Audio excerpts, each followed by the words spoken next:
Kan orang sahur mau ngapain? Puasa kan? Terus kalau sudah sahur, apakah tetap wajib niat puasa? Hah? Emang bangun jam 3 mau ngapain? Sahur. Sahur mau ngapain? Puasa.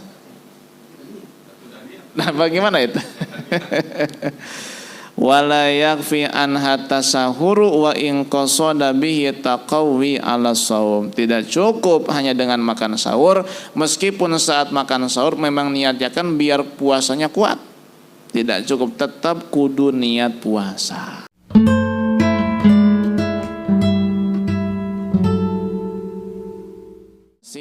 Membahas masalah puasa ya. Bismillahirrahmanirrahim. Qala al-musannifu rahimahullahu ta'ala wa nafa'ana bihi wa bi ulumi fid dharain.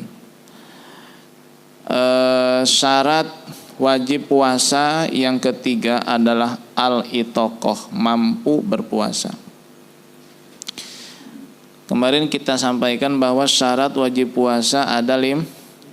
Pertama Islam, maka orang kafir tidak wajib puasa. Yang kedua taklif, yaitu balik dan berakal. Yang belum balik tidak wajib puasa. Yang tidak berakal tidak wajib puasa. Nah sekarang yang ketiga yaitu al-itaqah. Al-itaqah artinya adalah mampu. Maksudnya mampu berpuasa. Ay al-qudratu alaihi, mampu melakukan puasa. Maka hukumnya wajib puasa. Wal itaqatu hissan wa syar'an. Kemampuan berpuasa ini ada 2. Ada secara his, dhahir, ada secara syara', itu secara agama. Pertama, kemampuan melaksanakan puasa secara dhahir. Hingga orang yang secara dhahir tidak mampu puasa, maka tidak wajib puasa. Nah, siapakah orang yang secara dhahir, secara fisik tidak mampu berpuasa? Fala yajibu ala syaikhil harim. Pertama adalah orang tua yang sudah pikun, yang sudah jompo. Ini tidak wajib puasa. Kenapa? Karena tidak mampu secara fisik. Lalu wal marid alladzi la yurja bur'uh, orang yang sakit dengan penyakit yang tidak ada harapan sembuh secara medis. Ini termasuk orang yang tidak mampu puasa secara fisik. Maka mereka berdua ini, orang tua yang sudah jompo dan orang yang sakit dengan penyakit yang tidak mungkin sembuh, ini tidak wajib puasa. Tidak wajib puasa. Namun nanti kita sampaikan di belakang bahwa meskipun mereka tidak wajib puasa, tapi mereka punya kewajiban yang lain, yaitu membayar fidyah. Jadi setiap hari di mana mereka tidak berpuasa, mereka ganti dengan fidyah. Fidyah itu ya berupa makanan pokok ya. Makanan pokok kita apa? Waduh. Kejebak terus ya. Diulang-ulang masa ini, kejebak terus ini ya. Makanan pokok kita apa? Nasi. Nasi asalnya dari beras, berarti beras ya. Beras. Bismillah. Kurang ngopi kayaknya nih. Bisa kalau kurang ngopi suka gitu ngomongnya itu. Ya. Nah, ukurannya 1 mud ya. 1 mud itu ya segini. Segini semud ini namanya. Ya kurang lebih 1 liter lah atau 1 kilo. Lalu mampu berpuasa yang kedua adalah secara syar'i, secara agama. Berarti orang yang tidak mampu berpuasa secara syar'i ya, meskipun fisiknya mampu tapi secara syar'i dikatakan atau tergolong tidak mampu puasa, maka tidak wajib puasa. Siapa mereka? Fala yajibu 'alal haidi wan nufasa, wanita yang sedang haid dan sedang nifas. Mungkin fisiknya masih sehat ya, secara zahir mampu berpuasa, tapi kan secara agama tidak mampu puasa. Kenapa? Karena meskipun puasa percuma. Kenapa percuma? Tidak sah. Tidak sah. Wanita yang sedang haid, yang sedang nifas itu percuma puasa karena tidak sah. Sehingga karena percuma jikalau puasa sebab tidak sah, maka tergolong wanita yang sedang haid ataupun nifas ini adalah orang yang tidak mampu berpuasa secara syar'i, secara agama. Begitu. Yang keempat ya, syarat wajib puasa adalah as-sihah, sehat. Fala yajibu 'alal marid, maka tidak wajib puasa kepada orang yang sedang sakit. Apakah ada kewajiban niat di malam hari? Wala yajibu 'alaihi tabitun niyati, tidak wajib niat di malam hari. In wujidal maradu qoblal fajri, jika sakit ini sudah ada dari sebelum fajar. Jadi di waktu sahur itu emang sudah sakit, maka tidak wajib niat di malam itu, di saat itu. Lain halnya kalau sebelum fajar di waktu sahur berarti itu tidak ada sakit, maka tetap wajib niat. Tetap wajib niat di malam hari itu. Fa illam yujad, jika tidak ditemukan sakit sebelum fajar, sebelum subuh atau di waktu sahur, wajib 'alaihi tabitu wassaum, maka tetap wajib niat di malam hari di waktu itu dan wajib puasa besoknya. Summa in 'ada ilaihil maradu aftar. Nah, tapi kalau di siang hari sakitnya kambuh lagi, maka hukumnya boleh untuk tidak melanjutkan puasa. Ya, jadi orang yang sakit misalnya nih, sudah 2 hari sakit, lalu pas malam ketiga ini ringan tubuhnya, agak mendingan, sehat. Ini yang jadi patokan wajib niat di malam hari atau tidak adalah lihat ketika sebelum fajar, sebelum subuh, sudah ada sakit atau belum. Ternyata di waktu maghrib mah agak mendingan, di waktu isya juga mendingan, pas jam 4 sebelum subuh sakit lagi, maka tidak perlu niat, tidak perlu puasa. Lain halnya kalau sudah tidak puasa 2 hari, kemudian di malam yang ketiga sehat, ya, jam 12 kambuh lagi penyakitnya, setengah 4 mendingan karena habis minum obat jam 12 itu, wajib nggak tuh niat?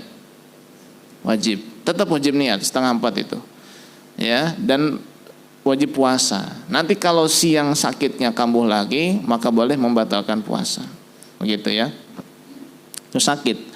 Nah, namun sakit ini ya tidak semerta-merta memperbolehkan ya atau menyebabkan seseorang tidak wajib puasa, ada aturannya ya. Wa dhabitul maradil mubihi lil fitri, batasan sakit yang memperbolehkan tidak puasa adalah huwallazi yukhafu minhul halak, adalah penyakit yang bisa menyebabkan kematian ya. Penyakit yang bisa menyebabkan kematian atau bisa menyebabkan tidak berfungsinya salah satu organ tubuh, menyebabkan kerusakan pada tubuh. Nah, sakit yang kayak begitu itulah yang memperbolehkan seseorang tidak puasa. Ta'akhuru syifa, atau sakit ya yang jikalau dipaksakan puasa akan telat datangnya kesembuhan, lama sembuhnya. Ya, kata dokter ini bapak kena penyakit mah ya. Mahnya sudah agak kronis, belum kronis, agak kronis. Memang kalau bapak puasa kuat, cuman saya sarankan mending istirahat dulu. Karena kalau dipaksakan nanti sembuhnya lama ini Pak. Ya, daripada nanti bapak kesananya makin parah, mending jangan puasa dulu. Ini kata dokter. Kenapa? Karena patokan sakit ini bisa menyebabkan kerusakan, kematian, ketidakberfungsian sebagian anggota tubuh ataupun lama sembuh. Ini harus ada informasi dan saran dari dokter. Ya, nggak boleh kita menduga-duga begitu, ya. Harus memang ada saran dari dokter. Ini Pak, kalau Bapak maksain puasa dalam keadaan sakit begini, ini sembuhnya lama, ya. Jangan Pak. Kalau saran saya nanti nggak usah puasa dulu, istirahat dulu. Nanti kalau sudah pulih benar-benar, baru silahkan Bapak puasa. Ya silahkan tidak puasa berarti, gitu ya. Ziyadatul marad, atau sakit yang jikalau tetap dilaksanakan puasa akan bertambah sakitnya.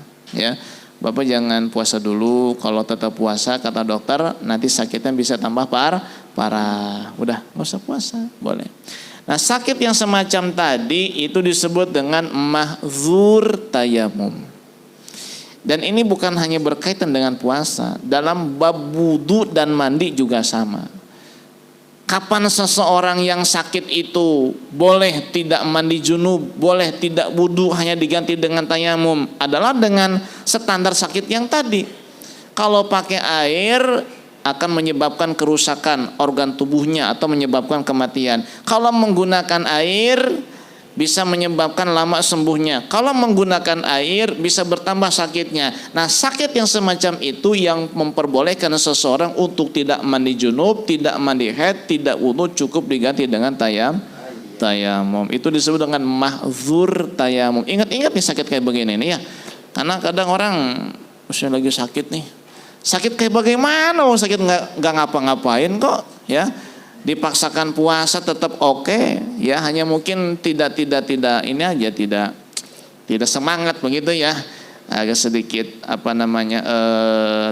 berat begitu, tapi tidak sampai membahayakan, ya maka tetap wajib puasa ya. Seperti misalnya sakit gigi, itu kalau tetap dipaksakan puasa aman nggak tuh? Aman ya paling sabar doang sampai maghrib. Habis maghrib minum obat, selesai. Ya, begitu, nggak sampai akan menyebabkan kematian, ya, ketidakberfungsian anggota tubuh ataupun lama sembuh, ya, nambah parah, enggak, ya sampai maghrib doang kok. Habis maghrib disuntik atau minum obat sakit gigi selesai begitu. Ya. Atau cacan tengen misalnya, tahu nggak cacan tengen ini? Apa tuh?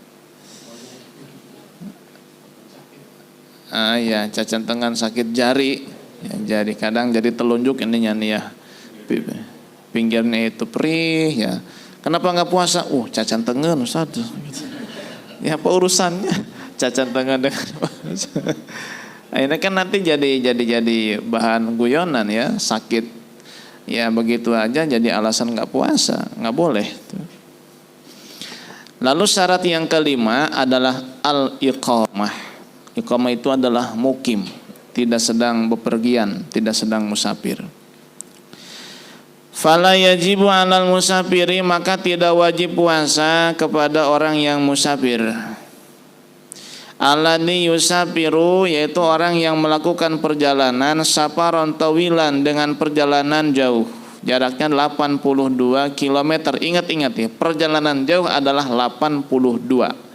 Meskipun banyak pendapat ulama, ya ada yang mengatakan 90, ada yang mengatakan 140, ada yang bilang 80, ada yang bilang 70. Udah kita ambil satu aja lah patokan nih, 82. Itu namanya perjalanan jauh. Nah, terkait perjalanan jauh ini nanti ada qashar, ada jama', ya, ada rukhsah, boleh tidak puasa. Ya, maka ingat-ingat nih, perjalanan jauh itu bukan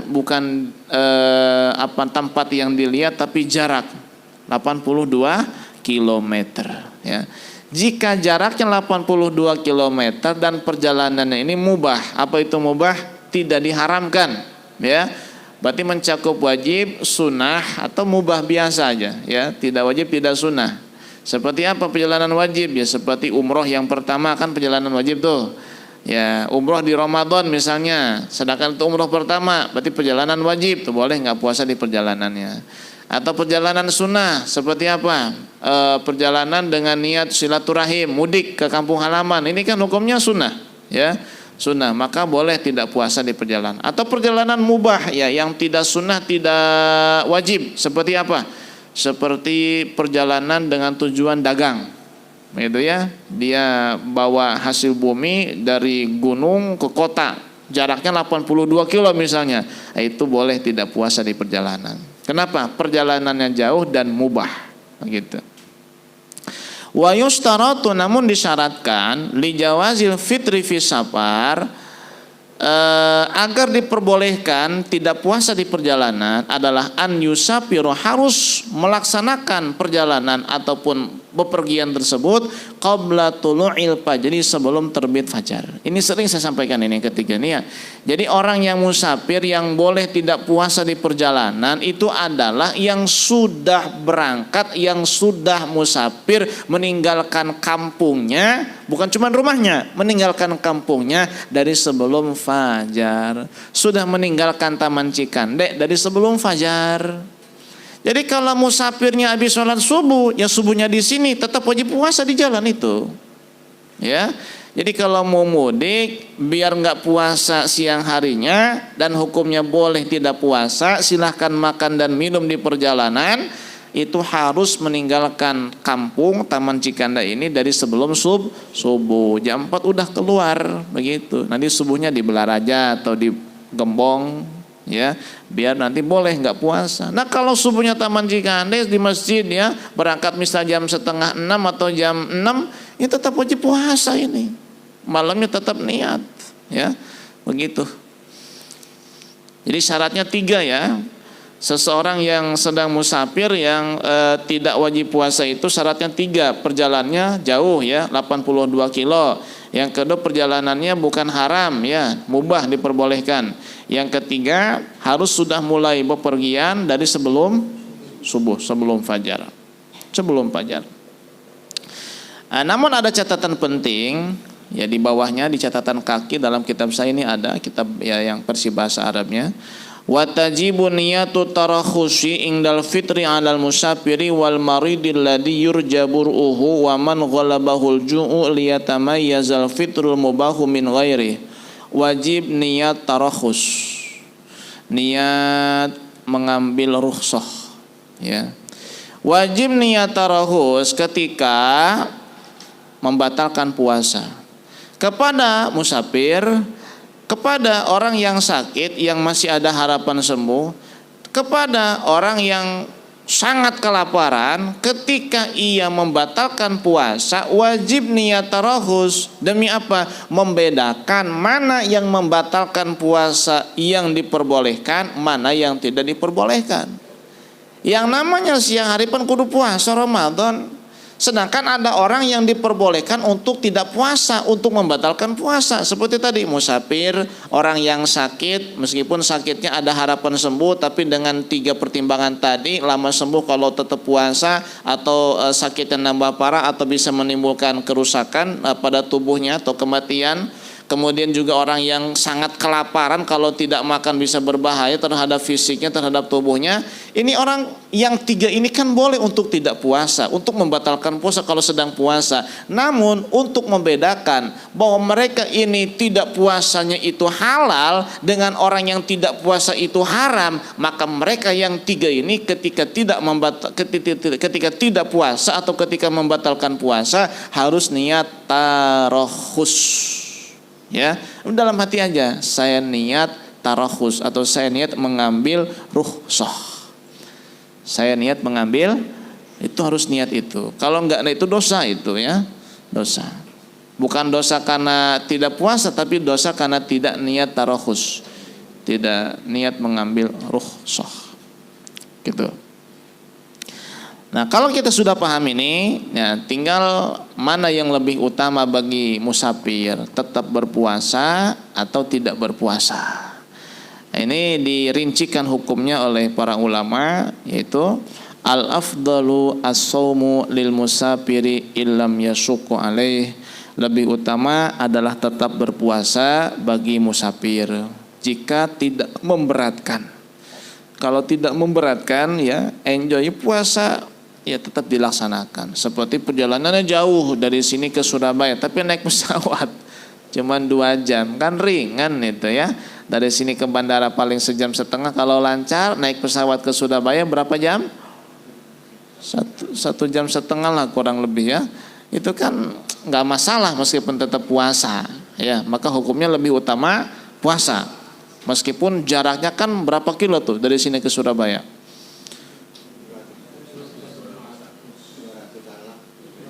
700 800 lah ya kurang lebih. Kalau ke Lombok itu di atas 1000 itu 1200 kalau nggak salah itu. kalau tidak salah ya. Ya lihat Google aja lah, lihat map ya. Lihat map aja itu. Ya. Lihat map. 200-an kilo ya, tapi kan tidak memberatkan ya, maka tetap lebih utama puasa. Fa in syaqqa fal fitru afdalu. Nah, jikalau memberatkan lebih utama tidak puasa. Seperti perjalanan darat ya, kadang macet ya, kena terik matahari ya, kalau dipaksakan ya tetap bisa, tapi berat begitu ya. Dengan panas, dengan keringat ya, maka boleh tidak puasa. Tapi awas tadi harus niat apa? Tarokhus, ngambil rukhsah. Ketika mau minum ya saya niat dalam hati aja, saya niat tarokhus, saya niat mengambil apa sih rukhsah? Keringanan. Saya niat mengambil keringanan. Nah, kita lanjut. Arkanus shaumi isnani. Rukun puasa itu ada 2. Setelah kita uraikan syarat sah puasa ya, ada berapa syarat sah puasa? Ada 4, kemudian syarat wajib puasanya 5. Nah, sekarang kita lanjutkan tentang rukun puasa. Rukun puasa ada 3, namun sebagian ulama mengatakan rukun puasa 2, namun sebagian ulama mengatakan 3. Nah, yang ketiganya ini adalah shaim, orang yang berpuasa. Ya. Jadi ada yang mengatakan 2, dan memang kebanyakan mengatakan 2. Tapi ada yang bilang 3. Nah, yang bilang 3 ini menambahkan 1, yaitu shaim, orang yang berpuasa. Kenapa kok ditambahkan orang yang berpuasa? Ya karena puasa itu tidak memiliki gerakan dan ucapan. Beda dengan halnya sholat. Rukun sholat itu kan ada yang bilang 13, ada yang bilang 14, ada yang mengatakan 17. Tapi dengan perbedaan pendapat itu tidak ada satupun ulama yang mengatakan rukun sholat itu salah satunya adalah musolli, orang yang sholat. Tidak ada. Kenapa? Karena sholat itu memiliki gerakan dan ucapan. Beda dengan hanya puasa. Kalau puasa itu nggak ada gerakan, nggak ada ucapan. Apa gerakan orang puasa? Nggak ada. Kayak nggak ada gerakannya. Ada nggak ucapan orang yang puasa? Nggak ada. Dalam rangkaian ibadah puasa nggak ada ucapan yang wajib diucapkan, tidak ada perbuatan yang wajib dikerjakan. Beda dengan sholat.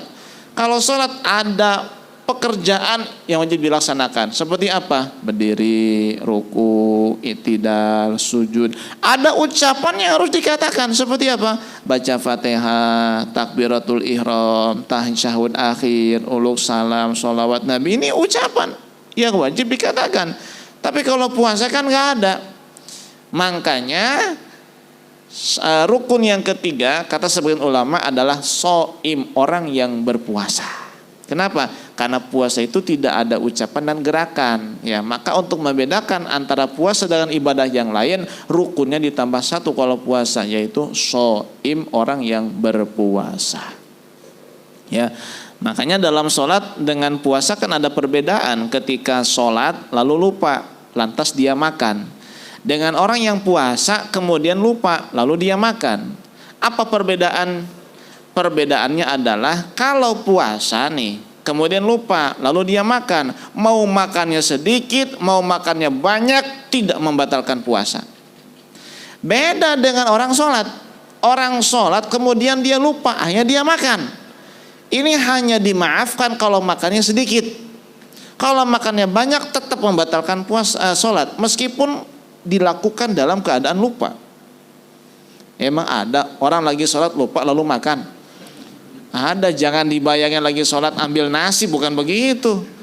Lagi sholat misalnya nih lupa, di sela-sela giginya itu ada sisa makanan, bukannya dikeluarkan malah ditelan karena lupa.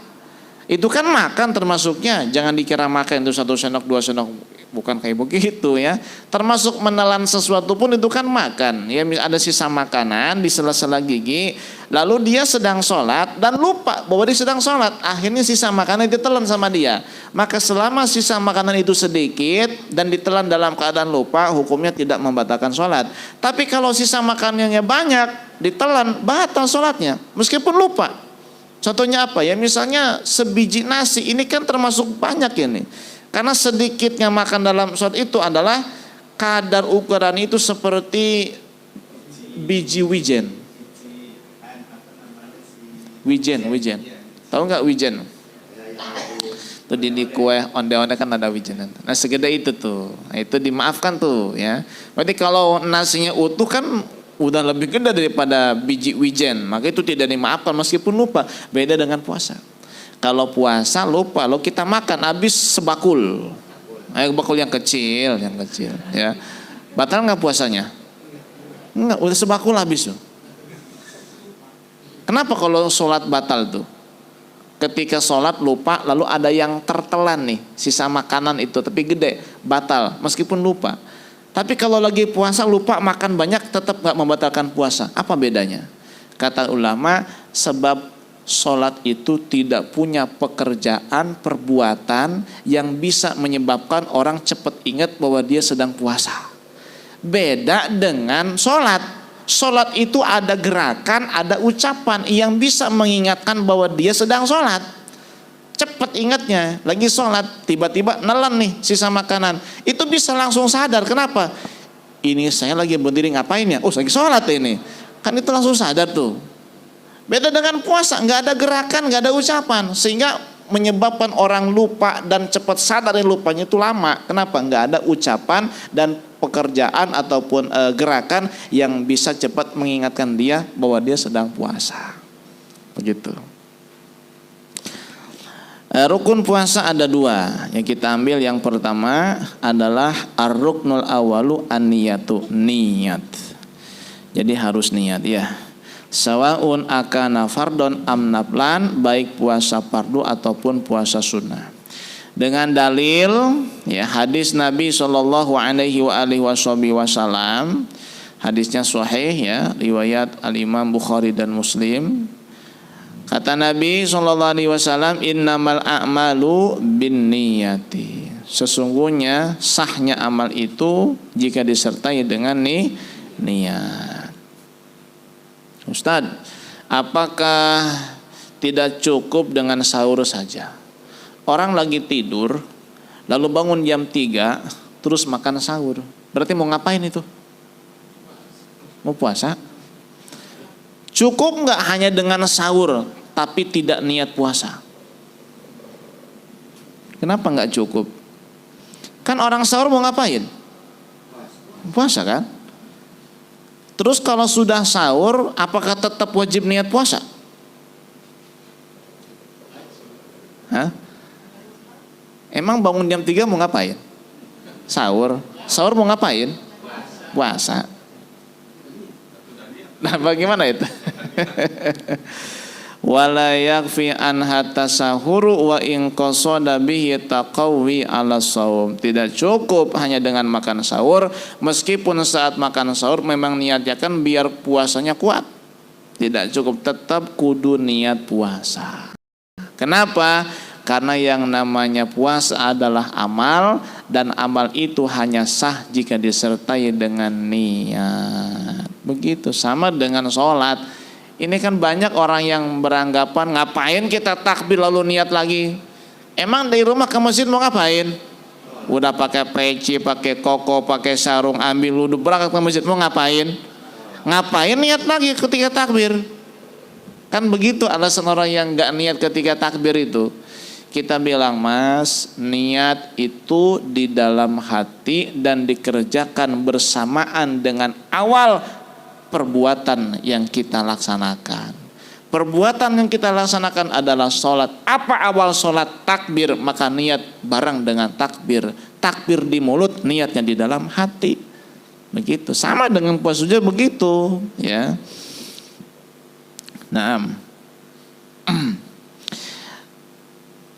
Wa tajibu niyatu likulli yaumin, dan untuk puasa fardu ya, dan puasa sunnah juga sama, itu niatnya harus tiap hari. Khusus untuk puasa fardu niatnya kudu di malam hari. Kalau puasa sunnah siang juga boleh ya, asalkan belum zuhur dan belum melakukan yang membatalkan puasa. Ada beberapa perbedaan antara niat puasa fardu dengan puasa sunnah ya. Di sini ada 3 perbedaan. Perbedaan yang pertama ya, niat puasa fardu itu yadkhulu waqtuha min ghurubis syamsi ila tulu'il fajri fayajibu tabyid. Masuknya waktu niat puasa fardu adalah dari terbenamnya matahari sampai terbitnya fajar. Berarti semalam full. Maka niat puasa fardu kudu di malam hari. Itu. Beda dengan puasa sunnah, yadkhulu waqtuha min ghurubis syamsi wa yastamiru ila zawali fala yajibun tabitu. Kalau puasa sunnah niatnya itu mulai dari terbenamnya matahari. Jadi misalnya besok nih, besok hari Rebo misalnya ya. Tadi maghrib itu sudah masuk waktu niat itu sampai duhur besok. Berarti niat puasa sunnah itu boleh siang, boleh pagi. Siang asalkan belum masuk waktu duhur dan belum mengkonsumsi apapun atau belum melakukan yang membatalkan puasa, termasuk jima juga sama. Kalau udah ngerokok, udah ngopi ya, baru niat puasa sunnah nggak boleh.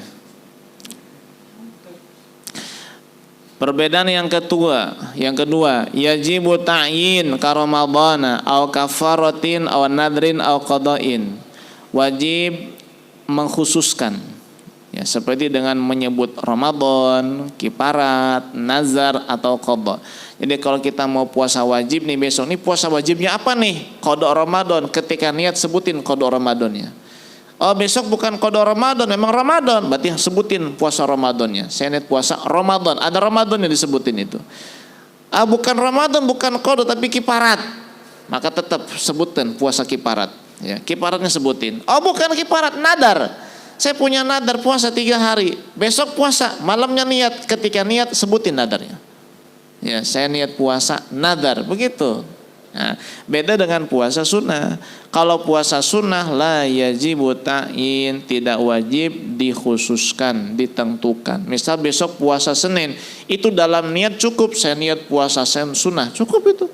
Meskipun Seninnya nggak disebut, Kamis nggak disebut, Arfah nggak disebut, Asyura nggak disebut. Dalam hati ya saya niat puasa sunnah besok, jadi itu.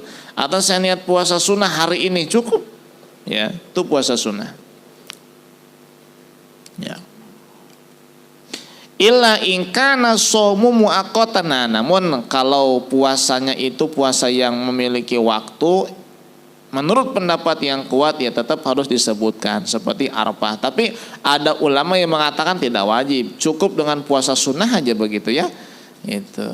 Jadi dalam masalah puasa sunnah yang waktunya ditentukan seperti Arafah, Asyura, ini harus disebutkan juga Arfahnya, Asyuranya. Tapi kalau hanya puasa mutlak misalnya, atau puasa 3 hari dalam 1 bulan, itu cukup dengan niat puasa aja, begitu ya, nggak perlu disebutkan harinya hari apa, bulannya bulan apa, ya begitu ya. Kemudian perbedaan yang ketiga, la yajuzu ayyajma'a baina shaumi fardhaini fi yaumin wahidin, tidak boleh menggabungkan 2 puasa fardu dalam 1 hari. Ya misalnya besok nih Ramadan, dan dia punya kewajiban puasa nadar, digabungin niatnya, niat puasa Ramadan dan puasa nadar, itu nggak boleh ya. Nanti nggak sah tuh dua-duanya, Ramadannya nggak sah, nadarnya nggak sah, percuma tuh lapar haus doang dia dapat. Beda dengan puasa sunnah, ya juzu jam'u baina shaumi naflaini fa aksara bi niyatin wahidatin, boleh menggabungkan antara 2 puasa sunnah atau lebih, 3 puasa, 4 puasa sunnah dengan hanya 1 niat. Ya, boleh. Besok puasa Senin misalnya ya, niatin puasa Arfah karena kebutuhan Arfah besok itu. Ya, kemudian niatin puasa apa hari lahir karena hari lahirnya hari Senin misalnya. Itu boleh digabungin ya. Jadi puasa sunnah lebih dari 1 boleh dikerjakan dalam 1 hari ya, dengan hanya 1 niat saja. Wa yasihu wallahu a'lam bissawab. Silakan.